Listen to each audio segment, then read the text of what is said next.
Exercise 3.2 के पहले part में हमने क्वेश्चन नंबर 1 से लेकर क्वेश्चन नंबर 3 का फर्स्ट करा दिया था। अब बाकी के बचे हुए 5 क्वेश्चन हम आज की वीडियो में कंप्लीट करेंगे और आज ही हमारी एक्सरसाइज 3.2 कंप्लीट होगी। तो चलिए स्टार्ट करते हैं। सबसे पहले देखिए क्वेश्चन नंबर 3 का सेकंड क्वेश्चन। अब देखिए सारे क्वेश्चन लैंग्वेज वाले, भाषा वाले। अगर आपके लैंग्वेज समझ में आ जाएगी तो आप उसे इक्वेशन यानी समीकरण बना लोगे, और समीकरण बनाने के बाद वही सब्स्टिट्यूट मेथड यानी प्रतिस्थापन विधि का यूज करना है। लेकिन सबसे हार्ड पार्ट इसमें यही है कि लैंग्वेज को समझकर उससे इक्वेशन बनाना। तो देखिए वो कितनी इजी होती है। The larger of to supplementary angles exceed the smaller by 18 degree, find them. ठीक है, दो संपूरक कोणों में बड़ा कोण छोटे कोण से 18 डिग्री अधिक है, उन्हें ज्ञात करना। यानी दोनों कोण ज्ञात करने हैं हमें, दोनों एंगल्स। अब सप्लीमेंट्री एंगल यानी संपूरक कोण क्या होते हैं? सप्लीमेंट्री एंगल बोलते हैं जिनमें दोनों कोणों को जोड़कर, दोनों कोण जो हमें दिए हुए हैं उनको ऐड करके हमेशा 180 डिग्री यानी 180 अंश आना चाहिए, उन्हें हम संपूरक कोण कहते हैं। तो मानेंगे हम पहले एंगल मानेंगे। ठीक है, तो एंगल क्या मानेंगे हम? एक्स और वाई।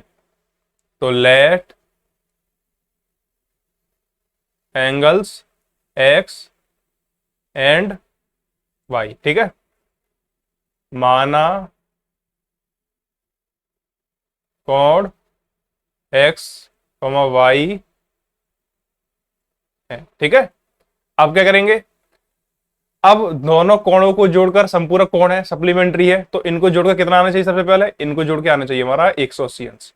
तो ये तो हो गया समीकरण 1। ठीक है, अब दूसरा देखिए छोटा कोण है जो बड़ा कोण है, बड़ा एंगल है, छोटे एंगल से 18 डिग्री ज्यादा है। अब मान लीजिए हमने बड़ा एंगल एक्स मान लिया और छोटा एंगल क्या है? वाई। तो वाई से कितना ज्यादा है? छोटे एंगल से 18 ज्यादा है, तो वाई में 18 जोड़ेंगे तभी तो एक्स के बराबर होगा। तो ये हो गया हमारा इक्वेशन सेकंड। अब देखिए इक्वेशन सेकंड में एक्स का मान ही तो दिया हुआ है, एक्स की वैल्यू दी है हमें पहले से ही, यानी हमें एक्स की वैल्यू नहीं निकालनी है। तो इक्वेशन सेकंड से एक्स की वैल्यू इक्वेशन फर्स्ट यानी समीकरण 2 से एक्स का मान समीकरण 1 में रखने पर, तो जो ये वैल्यू है ये उठाकर हम यहां पर रख देंगे एक्स की जगह। यहां पर लिखेंगे from equation first and second. ठीक है, समीकरण 1 व 2 से। ठीक है, एक्स की ये क्या रखना है? वाई प्लस के 18। तो यहां पर वाई प्लस के 18 प्लस के वाई इक्वल्स टू 180। प्लस के 18 को उस तरफ ले जाएंगे, माइनस के हो जाएंगे, और वाई जुड़कर 2y। तो 2y बराबर 180 माइनस के 18। ठीक है, अब क्या करेंगे? वही घटा देंगे। अब क्या है? तो 2y बराबर क्या रह जाएगा? 162। अब जो y के साथ में 2 है वो मल्टीप्लाई में है, गुणा में, उस तरफ जाएंगे तो भाग में जाएंगे, और भाग में जाने वाली संख्या हमेशा बट्टे के नीचे यानी हर में यानी डिनोमिनेटर में रखते हैं हम। तो y बराबर 162 अपॉन 2, डिवाइड करो। 2 8 जा 16, 2 1 जा 2, y की वैल्यू आ गई 81 डिग्री। अब हमें क्या करना है? अब हमें निकालनी है x की वैल्यू। अब जो y का मान है, चाहे तो इक्वेशन फर्स्ट में रख दो, चाहे इक्वेशन सेकंड में रख दो, तो हम इक्वेशन सेकंड में रखेंगे। तो फ्रॉम इक्वेशन सेकंड। ठीक है, फ्रॉम इक्वेशन सेकंड समीकरण 2 से।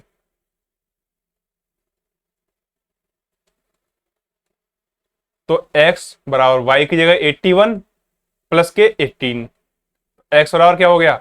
9 और 9 90 डिग्री, 99 डिग्री सॉरी। तो हमारी x की वैल्यू क्या आई? 99 डिग्री, और y की वैल्यू क्या आई? 81 डिग्री। अब सबसे पहले क्वेश्चन में क्या बोला था कि ये दोनों सप्लीमेंट्री हैं, यानी जोड़कर कितना आना चाहिए? 180। तो देखो 99 में 81 जोड़ेंगे तो 180 आ गया, यानी हमारी दोनों वैल्यू बिल्कुल सही आई है। अब देखिए नेक्स्ट क्वेश्चन। अब देखिए question number 3। The coach of a cricket team buys 7 bats and 6 balls for 3,800. Later, she buys 3 bats and 5 balls for 1,750. Find the cost of each bat and each ball. एक cricket team के coach ने 7 बल्ले और 6 गेंदें 3800 रुपए की खरीदी। बाद में उसने 3 बल्ले और 5 गेंदें और खरीदी, लेकिन 1750 रुपए की। तो हमें एक बल्ले की और एक गेंद की कीमत बतानी है, यानी पहले इक्वेशन बनानी पड़ेगी। तो सबसे पहले हम मानते हैं कि बैट को मान लेते हैं x और बॉल को मान लेते हैं y। ठीक है, तो यहां पे सबसे पहले लिखेंगे let the bat is X and the ball is Y. ठीक है, माना बल्ला एक्स है और गेंद वाई है। ठीक है,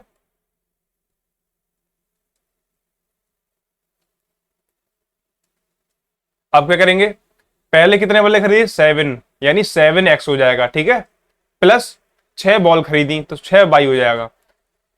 7 बल्ले की कीमत और 6 बॉल की कीमत मिलाकर ही तो 3800 रुपए है, यानी 3800 रुपए है।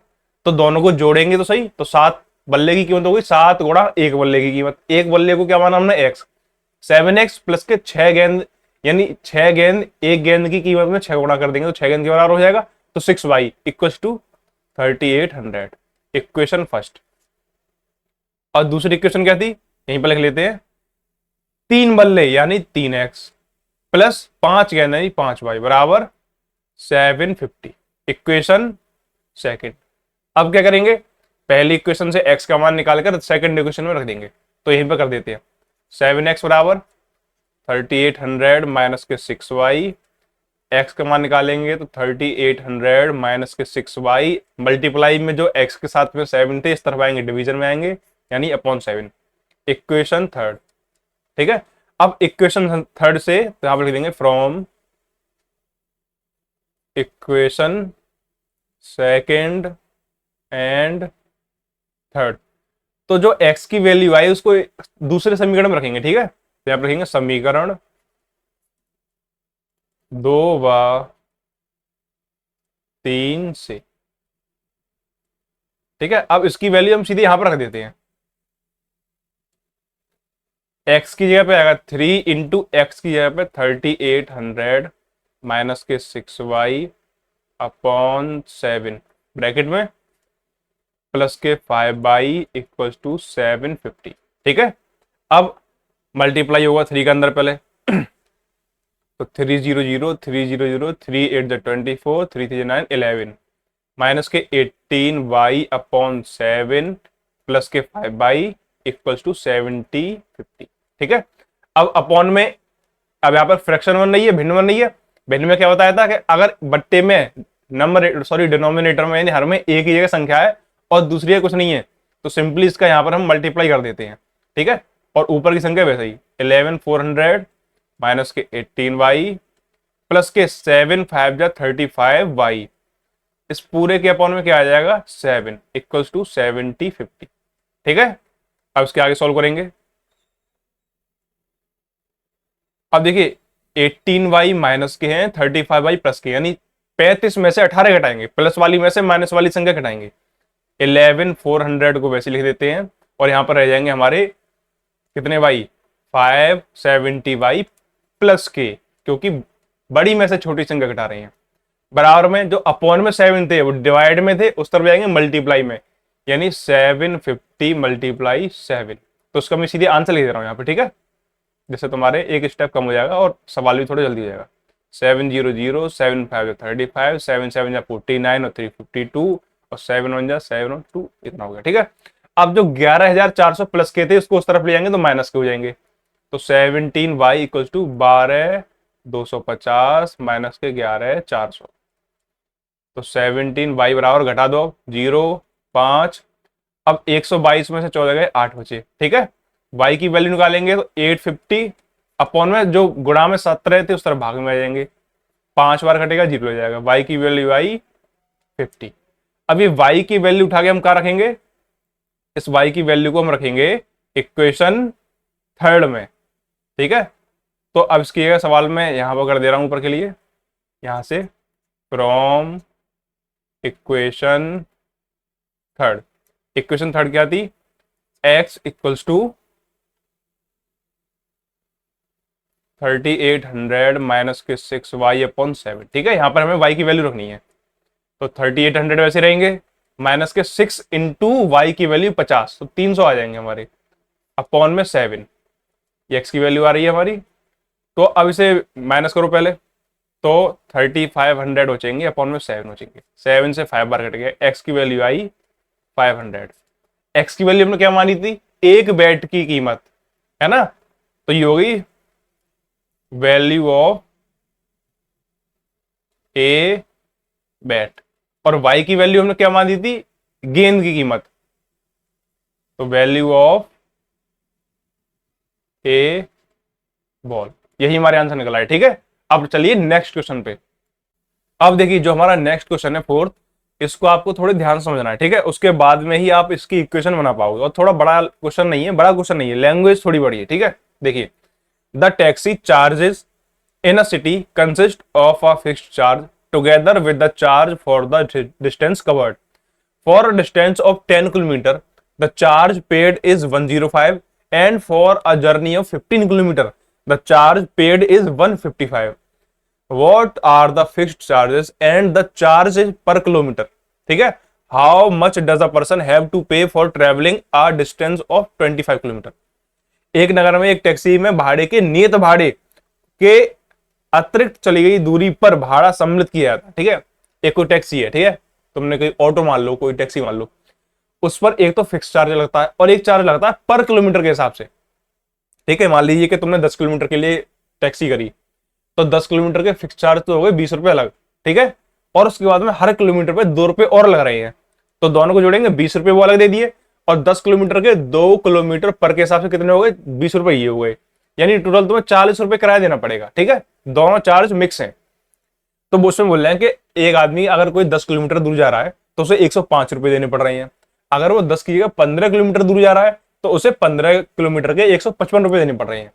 तो सबसे पहले हमें जो फिक्स चार्ज है, जो नियत मूल्य है वो, और उसके साथ में नियत भाड़ा के साथ में प्रति किलोमीटर जो भाड़ा है, हमें दोनों की अलग अलग वैल्यू निकालनी है।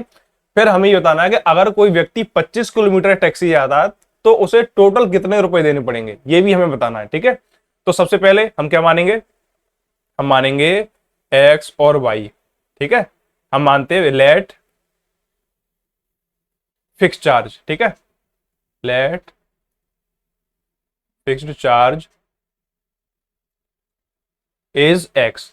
जो नियत भाड़ा था उसको हमने एक्स मान लिया, ठीक है, यहां पर लिख दिया नियत भाड़ा।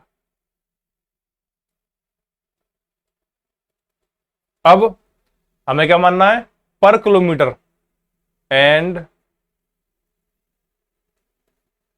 पर किलोमीटर चार्ज इज वाई, ठीक है, प्रति किलोमीटर भाड़ा क्या मान लिया हमने, वाई। अब देखिए 10 किलोमीटर चलने पे कितने भाड़ा देना पड़ रहा है, टोटल 105। तो एक तो एक्स लगेगा हमारा फिक्स चार्ज, ठीक है, 10 किलोमीटर हो जाए 20 किलोमीटर, ठीक है, प्लस वाई को माना है हमने 1 किलोमीटर का चार्ज, पर किलोमीटर वाई रुपए लग रहे हैं, हमने मान लिया कितने किलोमीटर चल रहे हैं, 10 किलोमीटर, तो वाई में 10 का मल्टीप्लाई हो जाएगा, तो एक्स प्लस के 10 वाई, इन दोनों को जोड़कर 105 रुपए देने पड़ रहे हैं, ठीक है। अब यहां से पहले हम एक्स की वैल्यू निकाल लेते हैं साथ ही साथ में, लेकिन चलो पहले दूसरा समीकरण देख ही लेते हैं। दूसरी क्वेश्चन का है 15 किलोमीटर चलने पर 155 रुपए, तो उसमें भी फिक्स चार्ज एक्स लगेगा, प्लस कितने किलोमीटर है, 15 किलोमीटर, तो 15 वाई हो जाएगा हमारा, ठीक है। और दोनों को जोड़ के 155 रुपए देने पड़ रहे हैं। ये हमारी इक्वेशन सेकंड हो गई। इक्वेशन फर्स्ट से एक्स का मान निकालते हैं पहले, तो एक्स बराबर 105 है, प्लस के 10 वाई उधर जाके माइनस के 10 वाई हो जाएंगे। ये इक्वेशन थर्ड हो गई हमारी। इक्वेशन थर्ड का मान हम रखेंगे इक्वेशन सेकंड में, तो यहां पे लिखेंगे from equation second and third, समीकरण 1 व 2 से। अब पहले हम दूसरे समीकरण लिख लेते हैं, एक्स प्लस के 15 वाई इक्वल्स टू 155। एक्स की जगह पे 105 माइनस के 10 वाई लिखने हमें, 105 माइनस के 10 वाई प्लस के 15 वाई इक्वल्स टू 155, ठीक है। 105 को उस तरफ ले जाएंगे तो 155 तो पहले से ही उस हमने पहले लिख दिया, 105 प्लस के उस तरफ गए तो माइनस के हो जाएंगे, तो माइनस के 105। यहां पर देखिए 10 वाई माइनस के हैं, 15 वाई प्लस के हैं, प्लस वाली में से माइनस वाली संख्या घटाएंगे, यानी बड़ी में से छोटी, यानी 15 में से 10 घटा रहे हैं, तो ये प्लस की बचेगी, प्लस के 5 वाई। 5 वाई बराबर क्या रहेगा, 155 में से 105 घटाए 50, 5 गुणा में भाग में आ जाएगा y इक्वल टू 50/5, 10 बार गया तो y की वैल्यू आ गई 10। ठीक है, अब क्या करेंगे, जो y की वैल्यू आई उसे रखेंगे इक्वेशन थर्ड में। तो फ्रॉम इक्वेशन थर्ड, समीकरण 3 से x इक्वल टू 105 माइनस के 10 में y के मान का गुणा हो जाएगा, तो 10 का गुणा 10 में करेंगे 100 आ जाएगा। ठीक है, अपॉन में कुछ नहीं है, x बराबर 105 में 100 गए 5, x की वैल्यू आ गई 5 और y की वैल्यू आई 10। ठीक है, हमें पर फिक्स चार्ज मिल गया और पर किलोमीटर का चार्ज मिल गया। अब क्या करना है, हमें यह बताना है कि अगर कोई व्यक्ति 25 किलोमीटर की दूरी तय करता है तो टोटल कितने रुपए उसे पे करने पड़ेंगे। अगर वो 25 किलोमीटर की दूरी तय करेगा, है ना, तो उसके लिए भी एक इक्वेशन बनेगी, वो क्या बनेगी, x प्लस के 25 y इक्वल्स टू, हमसे यही तो पूछा है, 25 किलोमीटर का पर किलोमीटर के हिसाब से अलग चार्ज और एक फिक्स चार्ज हमारा x। ठीक है, ये इक्वेशन बनेगी, इसका मान पूछा, इसमें x और y की जो वैल्यू आई थी वो से लगा देंगे हम। x की वैल्यू 5 प्लस के y की वैल्यू 25 गुणा 10, तो 5 प्लस के 250 इक्वल्स टू 255 रुपए। उसे 25 किलोमीटर चलने के लिए इतने रुपए देने पड़ेंगे। ठीक है, अब देखिए 5वां question, a fraction becomes 9/11 if 2 is added to both the numerator and the denominator, if 3 is added to both the numerator and the denominator it becomes 5/6, find the fraction. अगर किसी भिन्न के अंश और हर में अगर हम 2 जोड़ देते हैं तो वो 9/11 यानी 9/11 हो जाता है। अगर 2 की जगह उसके अंश और हर में 3 जोड़ देते हैं तो 5/6 हो जाता है। तो हमें भिन्न ज्ञात करनी है। देखिए ये क्वेश्चन मैंने सोल्व करके रखा है। पहले सबसे पहले हमने माना कि अंश जो हमारा नंबरेटर है उसको हमने x मान लिया और जो डिनोमिनेटर जो y है उसको हमने हर माना है, माना हर हमारा डिनोमिनेटर y है, तो हमें x/y इसकी वैल्यू ज्ञात करनी है। ठीक है, तो सबसे पहले हमारी इक्वेशन क्या बनेगी, क्या जोड़ रहे हैं, पहले हर और अंश में यानी नंबरेटर और डिनोमिनेटर में 2 जोड़ रहे हैं, तो x प्लस के 2/y प्लस के 2, ये किसके बराबर बैठ रहा है, तो बराबर में 9/11 की। क्रॉस मल्टीप्लाई करेंगे यहां पर हम, 11 का x में हो जाएगा प्लस 11 का 2 में, तो यहां पे पहले हमने लिख दिया ऐसे, फिर 11x प्लस के 22 इक्वल्स टू 9 का हो जाएगा y प्लस के 2 में, तो 9y प्लस के 9 2 18। ठीक है, 9y यहां से हम पहले x की वैल्यू निकालेंगे तो 22 प्लस के उसको उस तरफ ले जाएंगे तो ये हो जाएगा 9y प्लस के 18 माइनस के 22। ठीक है, और यहां पर रह जाएगा 11x, तो 18 में से 22 घटा रहेंगे, 18 में से 22 घटा रहे हैं यानी छोटी में से बड़ी संख्या घटा रहे हैं, तो माइनस का आएगा, तो 9y माइनस के 4 और ये 11 जो मल्टीप्लाई में है इस तरफ जाएंगे डिवाइड में, तो x की वैल्यू आई 9y माइनस के 4/11। इसको मान लिया हमने इक्वेशन थर्ड। अब दूसरी इक्वेशन क्या बनेगी हमारी, x प्लस की 3, अब इसमें ऊपर नीचे हम 3 जोड़ रहे हैं, x प्लस की 3/y प्लस की 3 इक्वल्स टू 5/6। ठीक है, इसमें भी क्रॉस मल्टीप्लाई करेंगे और क्रॉस मल्टीप्लाई करने के बाद में हमारी इक्वेशन बनेगी 6x माइनस के 5y इक्वल्स टू माइनस के 3। ठीक है, इक्वेशन 4। अब जो इक्वेशन 3 और 4 आई, इक्वेशन थर्ड और फोर्थ, उसमें इक्वेशन थर्ड से x का मान हम इक्वेशन फोर्थ में रखेंगे, तो जो u वाली वैल्यू जो मैंने रेड कलर से हाईलाइट कर रखी है ये हम यहाँ पर रखेंगे x की जगह पर, तो हमारी इक्वेशन बनेगी from equation third and fourth 6 bracket में 9y माइनस के 4/11, ये हमने x की रख दिया, माइनस के 5y इक्वल्स टू माइनस के 3, वैसे के वैसा ही फोर्थ इक्वेशन हमारी वैसी बाकी हमने ऐसे लिख दी। ठीक है, 6 के अंदर मल्टीप्लाई करेंगे, 6 9 54y माइनस के 6 4 24/11 माइनस के 5y इक्वल्स टू माइनस के 3। अब अपॉन में एक संख्या है, एक तरफ 5y के अपॉन में कुछ नहीं है, तो 11 के यहाँ पे मल्टीप्लाई कर देंगे जो मैं आपको पहले बताया था, तो ऊपर रह जाएगा 54y माइनस के 24 माइनस के 55y/11 इक्वल्स टू माइनस के 3। 11 डिवाइड में उस तरफ जाएगा बराबर के, तो मल्टीप्लाई में आएगा, तो 11 का माइनस के 3 मल्टीप्लाई करेंगे माइनस के 33 आएगा, इस तरफ जाएगा 54y में से 55y घटाएंगे तो माइनस का y बचेगा और माइनस के 24 बचेंगे, तो माइनस के y माइनस के 24 इक्वल्स टू माइनस के 33। ठीक है, माइनस के 24 को उस तरफ ले जाएंगे प्लस का हो जाएगा, तो माइनस के y बराबर माइनस के 33 प्लस के 24 में से 33 हटाएंगे तो माइनस के 9, तो माइनस के y इक्वल्स टू माइनस के 9, माइनस से माइनस कट गया, y बराबर आ गया 9। ठीक है, अब जो y की वैल्यू है इसे हम उठाकर इक्वेशन थर्ड में रखेंगे यहां पर इस वाली में। ठीक है, तो हमारी हो जाएगी x बराबर 9 इंटू वाई की जगह 9 माइनस के 4/11, तो 9 9 81 माइनस के 4/11 हो गया, 81 में से 4 गए 77/11, 11 से 77 7 बार जाएगा, तो y की वैल्यू आएगी 7। हमसे पूछा था वैल्यू x/y की यानी फ्रैक्शंस की, तो क्या बनेगी 77 7/9। यही हमारा आंसर है। अब चलते हैं अपने लास्ट क्वेश्चन पर। लास्ट क्वेश्चन देखिए, 5 years hence the age of Jacob will be 3 times that of his son. 5 years ago Jacob's age was 7 times of his son. What are their present ages? 5 साल बाद Jacob की आयु, उसकी Jacob की उम्र उसके पुत्र की, उसके बेटे की उम्र की 3 गुना हो जाएगी। और 5 वर्ष पहले उसकी जो उम्र थी उसके बेटे की उम्र की 7 गुना थी 5 साल पहले। तो हमसे उनकी प्रेजेंट यानी वर्तमान की उम्र पूछिए कितनी होगी। तो सबसे पहले क्वेश्चन बनाएंगे। देखिए हम पहले क्वेश्चन है 5 साल बाद, यानी अभी जो उम्र है माना हमने लेट जेकब्स एज, जेकब की उम्र हमने मान ली x and his son's age, इसके लड़के की उम्र हमने मान ली वाई। ठीक है, पहले मान ली हमने। अब पहली इक्वेशन क्या कह रही है, 5 साल बाद, ये हमने प्रेजेंट मानी है अभी की उम्र। ठीक है, एक्स और वाई बिल्कुल प्रेजेंट की एज मानी है हमने दोनों की। अब से 5 साल बाद जेकब की उम्र कितनी हो जाएगी, एक्स प्लस के 5, यानी 5 साल बड़े तो हो जाएंगे तो 5 जुड़ जाएगा। और 5 साल बाद उसके बेटे की उम्र कितनी हो जाएगी, 5 प्लस के वाई, सॉरी वाई प्लस के 5। ठीक है, लेकिन इक्वेशन क्या कह रही है, अब से 5 साल बाद जो जेकब की उम्र होगी और जो 5 साल बाद उसके बेटे की उम्र होगी उसकी 3 गुनी होगी। अब जेकब की उम्र तो जे हो गई, ये उसके बेटे की होगी। जब इसमें हम 3 से मल्टीप्लाई कर देंगे तभी दोनों 5 साल बाद बराबर बैठेंगे। ठीक है, तो एक्स प्लस के वाई, एक्स प्लस के 5 इक्वल्स टू 3 का अंदर मल्टीप्लाई होगा 3y प्लस के 15। एक्स की वैल्यू निकाल लेते हैं हम यहां से। ठीक है, सीधे एक्स बराबर 3y प्लस के 15 प्लस के 5 इस तरफ आए माइनस के 5, तो एक्स बराबर 3y प्लस के 10।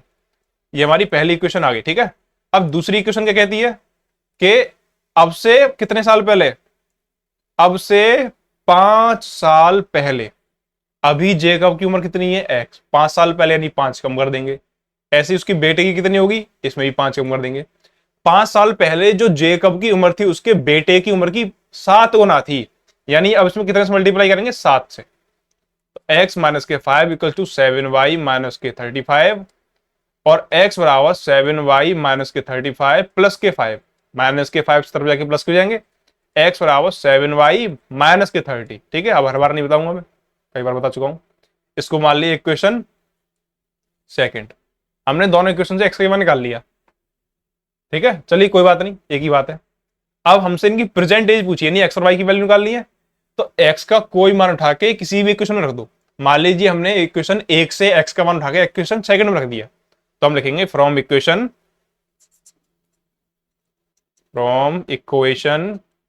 First and second.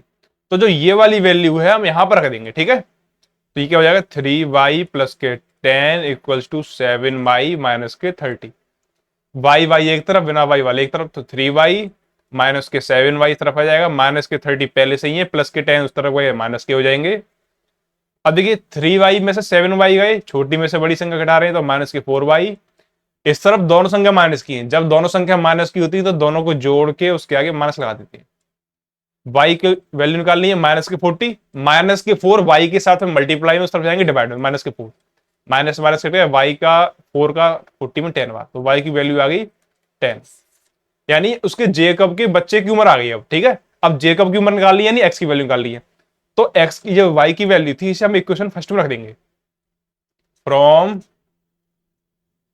Equation first, x बराबर यहां पर रखेंगे y की वैल्यू, यहां पर 3 इंटू वाई की वैल्यू 10 प्लस के 10, तो 30 प्लस के 10 x बराबर, तो x की वैल्यू आ गई 40। ठीक है, यानी जेकब की प्रेजेंट एज जो वर्तमान आयु है वो आई 40। अब पहली इक्वेशन क्या कह रही थी कि अब से 5 साल बाद जेकब की उम्र कितनी हो जाएगी, 45 हो जाएगी।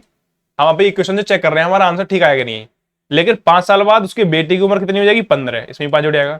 और पहली इक्वेशन कह रही है कि जो 5 साल बाद जेकब की उम्र होगी उसके बेटे की उम्र की 3 गुना हो जाएगी, तो देखो 3 गुना बैठ रहा है, यानी हमारे आंसर बिल्कुल ठीक आए।